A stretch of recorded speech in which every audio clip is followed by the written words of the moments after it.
안녕하세요. 여러분, 밤하늘 본 생각이 납니까? 요즘은 밤하늘을 보기가 그렇게 쉽지는 않지만 그래도 휴가에서 해변에서 산에서 밤의 하늘을 보면 별이 많습니다. 그런 밤하늘을 보면은 무슨 생각이 납니까? 아주 옛날 사람들은 밤하늘을 보고서 사실은 거기에 신이 있다든가 이런 생각들을 했겠지만 오늘날 우리는 이제 알고 있죠. 그래서 밤하늘을 보고서 많이 있는 그 별들이 우리와 같은, 우리 태양과 같은 그런 별이라는 것을 잘 알고 있습니다. 그래서 그런데도 지구 같은 것이 또 있을까? 만약에 지구 같은 것이 또 있으면 거기에 인간 같은 존재가 살고 있을까? 이런 생각이 자연스럽게 나죠. 지금 우리는 우주가 굉장히 큰데 거기서 우리 지구는 굉장히 작은데 우리 여기에 지금 인간이 살고 있는데 그 먼 밤하늘에 있는 별들 중에는 우리가 방문할 수 있는 그런 인간 같은 존재가 사는 데가 있을지, 아니면 우리가 그런 별을 생전에 방문할 수는 있을지 이런 의문들이 납니까?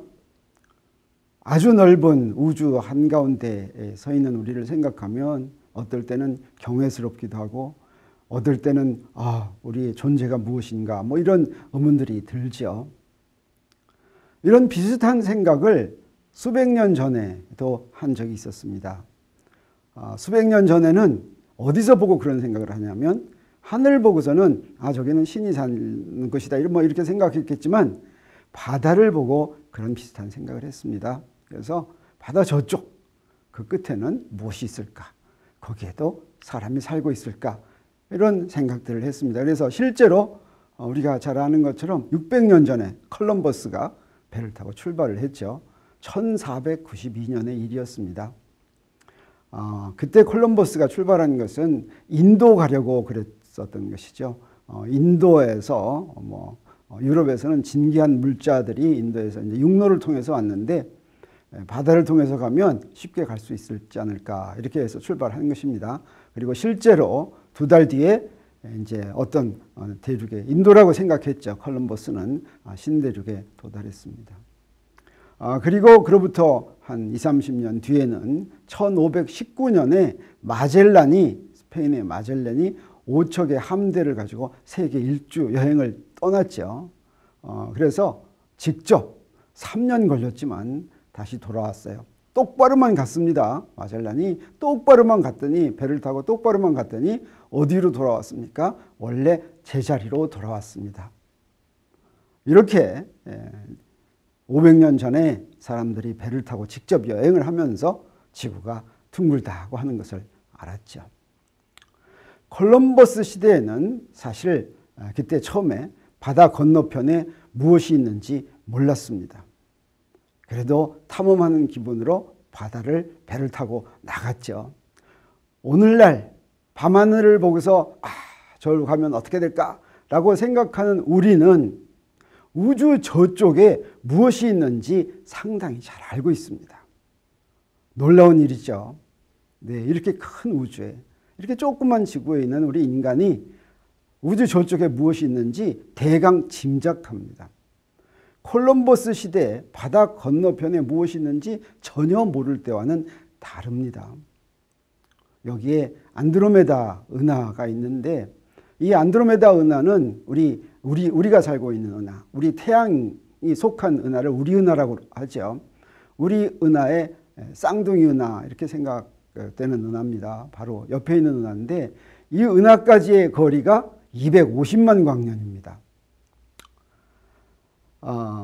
우리 은하가 어떻게 생겼는지는 이 안드로메다 은하를 보고서 우리가 대강 짐작을 합니다.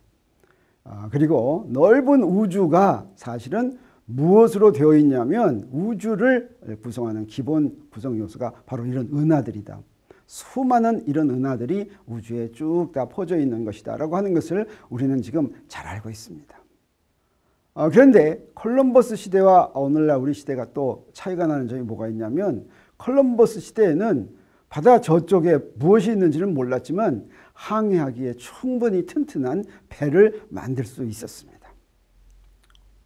물론 항해가 다 끝난 다음에야 이 배가 튼튼하긴 했지만 그런 항해를 하는 것이 얼마나 어려운 일이었는가 하는 것을 나중에 알게 됐지만 얼마든지 항해할 수 있는 그런 배를 만들 수 있었는데, 오늘날 우리 우주 저편에 뭐가 있는지는 잘 알고 있지만 우주를 갈 우주선을 아직 만들지 못하고 있습니다. 충분히 빠른 그런 우주선만 만든다면 우리 똑바로 가고, 또 무엇도 알고 있냐면 마치 마젤란이 배를 타고 똑바로 갔더니 제자리에 돌아왔던 것처럼 우리 우주도 똑바로만 가면 다시 제자리에 돌아온다는 것까지도 잘 알고 있습니다. 이렇게 우리가 우주에 대해서 잘 알게 된 것이 사실은 무엇 때문이냐면, 여러분 들어본 적이 있겠지만 빅뱅 시어리, 대폭발 이론입니다. 대폭발 이론이 바로 우주가 어떻게 만들어졌는지, 어떻게 진화해 왔는지, 어떻게 될 것인지 이런 것들을 이제 말해주는 이론인데, 우리가 지금 대폭발 이론에 의해서 우주가 어떻게 만들어졌고 우주가 어떻게 생겼고 이런 걸 다 잘 알고 있는데, 놀라운 사실은 어떤 위대한 학자가 나와서 우주에 대해서 연구하다가 우주론을 드디어 알게 된 것이 아닙니다. 놀랍게도 이 우주론은 물리학이 발달하면서 저절로 알게 됐습니다. 다시 말하면 물리학이 발달하면서 우주론에 도달하게 됐다라고 하는 것입니다. 이것이 바로 우리가 물리학을 공부하는 이유 중에 하나다, 이렇게 얘기할 수가 있습니다. 그런데 우리 또 궁금한 것은 뭐라고 했냐면, 우리 저 우주에 이런 별들이 있으면 거기에 지구 같은 존재가 있을까, 이런 게 엄청 궁금하다고 그랬죠.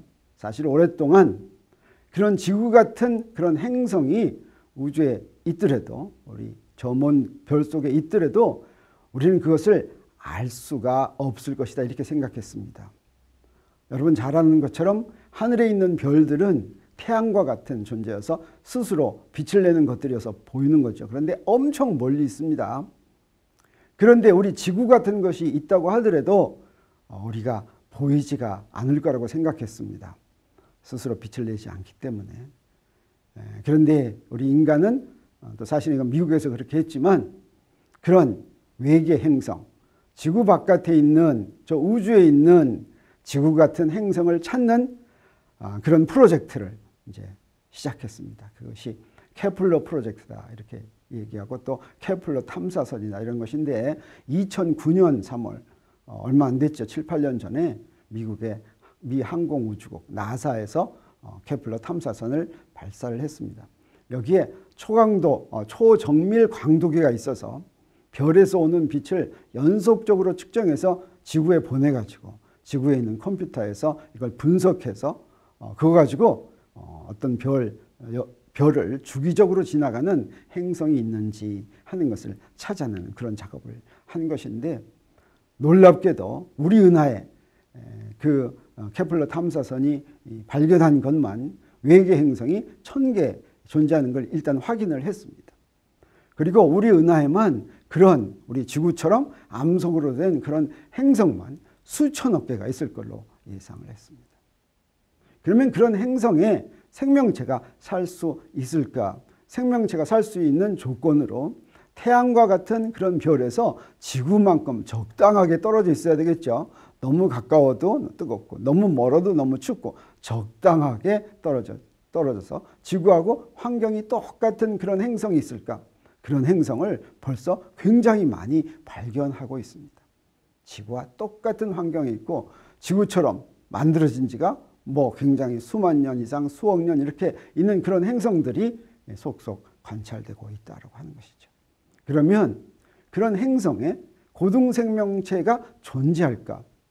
또 그런 행성에 고등생명체가 존재한다면 과연 우리 같은 과학기술 문명을 이룩했을까?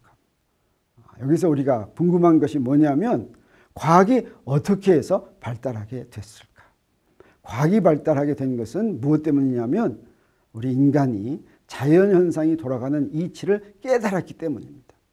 이 자연현상이 돌아가는 이치를 깨닫는 분야가 바로 물리학입니다. 그래서 물리학의 발달 과정을 보면 우리 대강 어렴풋이 어떤 행성에 고등생명체가 존재한다면 우리처럼 우주의 존재를 인식할 수 있는 그런 단계까지 갈 수 있지 않을까 하는 것을 어렴풋이 예상할 수가 있습니다. 방금 말했듯이 물리학은 자연현상 중 어떤 특별한 대상을 공부하는 그런 과목이 아니라 자연 전체에 대해서 공부하는 과목입니다. 또 물리학은 단편적인 지식이 모여서 된 과목이 아니라 전체적인 줄거리가 잘 짜여진 과목입니다. 물리학 교과서를 보면 처음부터 끝까지가 마치 하나의 드라마 같은 그런 과목이라고 생각할 수가 있습니다.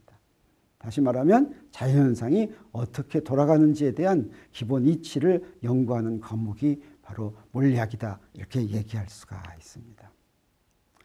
그런데 우리가 대학생들도 그렇고 또 일반인들도 이 물리학을 배우는 데는 두 가지 역할이 있습니다.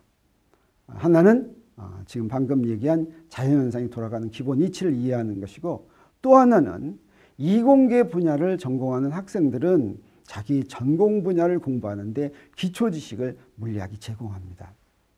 그래서 물리학을 이용해서 계산하고 뭔가 이론에서부터 뭘 얻어내고 하는 그런 것을 할 수 있는 그런 지식을 알아야 되는 것이 물리학의 또 하나의 역할입니다. 물리학을 공부한다고 하는 것은 이 두 가지를 같이 공부하는 것인데, 우리가 지금 시작하려고 하는 무크 강의에서는 두 번째 역할은 조금 접어두고 첫 번째 역할에 치중하려고 합니다. 그래서 물리학이 자연현상이 돌아가는 기본 이치를 어떻게 알게 되었는가 하는 것을 차근차근 공부해 보도록 하겠습니다. 이 강의에서는 대학기초 물리학이라고 하는 이 무크 강의와 제목이 같은 제목의 교과서를 이용합니다.